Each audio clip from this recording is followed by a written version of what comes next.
Sahabat Shalom, Bapak Ibu, Saudara-saudari yang dikasihi di dalam Tuhan. Kita bersyukur bisa berjumpa untuk belajar firman Tuhan. Mari kita berdoa. Bapa, dalam nama Tuhan Yesus, sebentar kami akan belajar firman-Mu.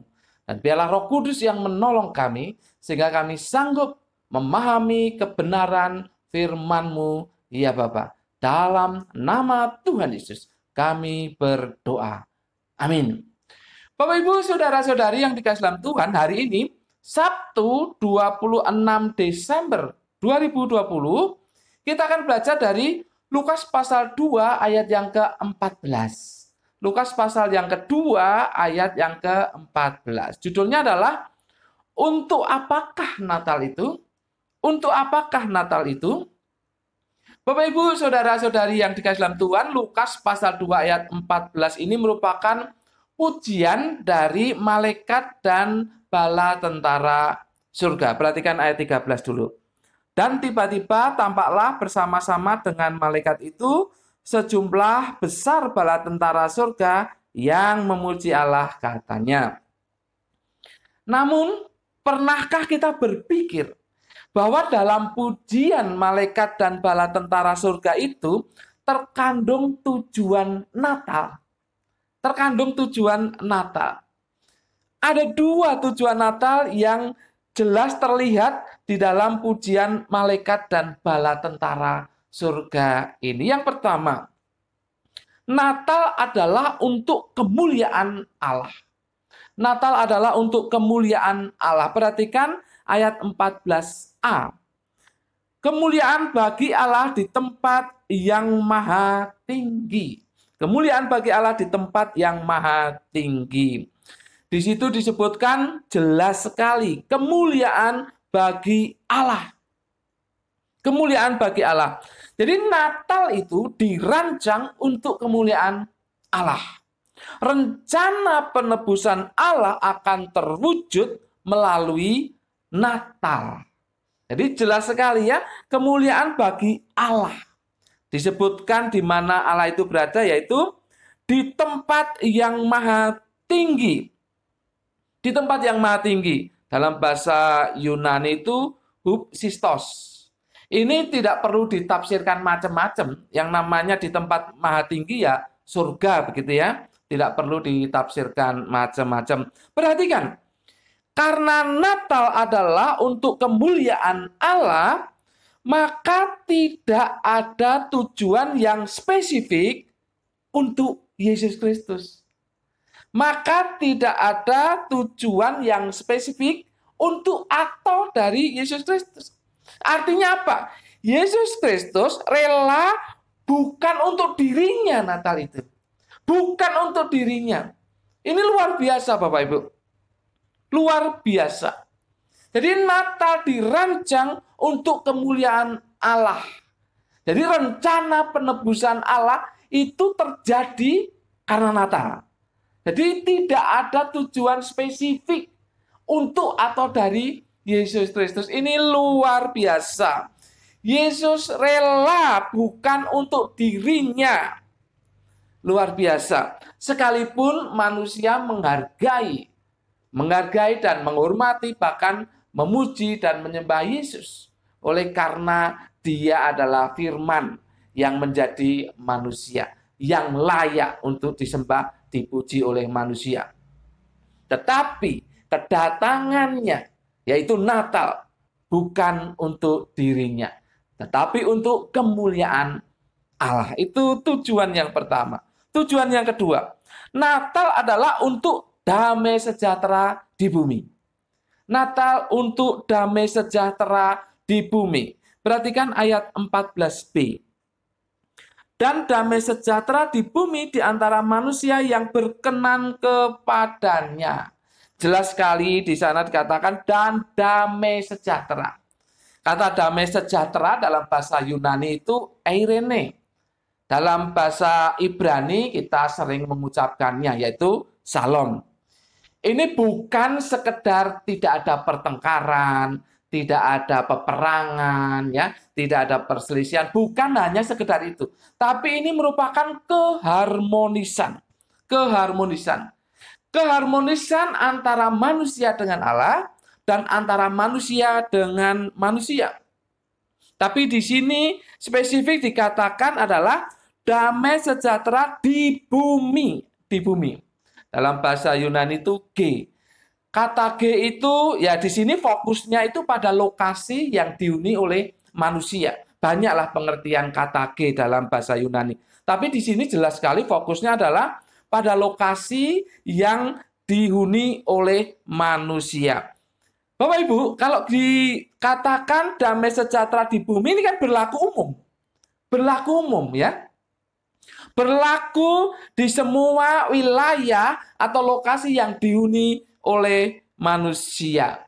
Tetapi perhatikan, ayat itu tidak berhenti di situ. Dikatakan, dan damai sejahtera di bumi di antara manusia yang berkenan kepadanya. Ini tegas sekali, di antara manusia yang berkenan kepadanya. Walaupun damai sejahtera itu bisa terjadi karena Natal kan, bisa terjadi di setiap lokasi di bumi ini yang dihuni oleh manusia, tetapi efektif akan terjadi dan dirasakan di antara manusia yang berkenan kepada Tuhan. Siapa itu? Siapa itu manusia yang berkenan di hadirat Tuhan itu? Itulah orang percaya. Bapak Ibu kalau baca kitab Ibrani, di sana akan, khususnya pasal 11, di sana akan disebutkan bahwa yang berkenan kepada Allah adalah yang beriman. Atau iman itulah yang membuat manusia berkenan kepada Allah. Jadi kalau dimaksudkan di sini di antara manusia yang berkenan kepadanya, itu berarti di antara orang percaya. Jadi damai sejahtera itu terjadi di antara orang percaya, walaupun bisa berlaku secara umum. Tapi efektif terjadi dan dirasakan di antara orang yang berkenan kepada Allah, yaitu orang percaya. Perhatikan, sekali lagi Natal bukan untuk Yesus Kristus pribadi. Tapi damai sejahtera yang terjadi karena Natal itu disediakan untuk seluruh bumi. Tapi efektif bagi yang berkenan kepada Allah, yaitu orang-orang percaya. Jadi orang-orang yang ada di seluruh bumi ini, kalau ingin merasakan damai sejahtera karena Natal, maka dia harus percaya. Dia harus menjadi percaya. Menerima Yesus sebagai Tuhan dan Juru Selamat secara pribadi. Baru bisa merasakan damai sejahtera itu. Bapak Ibu Saudara-saudari yang dikasihi dalam Tuhan, kalau tujuannya Natal itu bukan untuk Yesus Kristus sendiri. Karena Natal adalah untuk kemuliaan Allah dan Natal adalah untuk damai sejahtera di bumi. Lalu apa yang bisa kita terapkan di sini? Ada dua. Yang pertama, tentu kita harus meneladani Yesus Kristus. Apa yang bisa diteladani dari Yesus Kristus dalam kisah Natal itu? Yang pertama yaitu tidak egois. Tidak egois. Yang bisa diteladani dari Yesus Kristus adalah tidak egois. Tidak mementingkan diri sendiri. Dan selanjutnya adalah ya bertindak untuk kemuliaan Allah. Berbuat untuk kemuliaan Allah.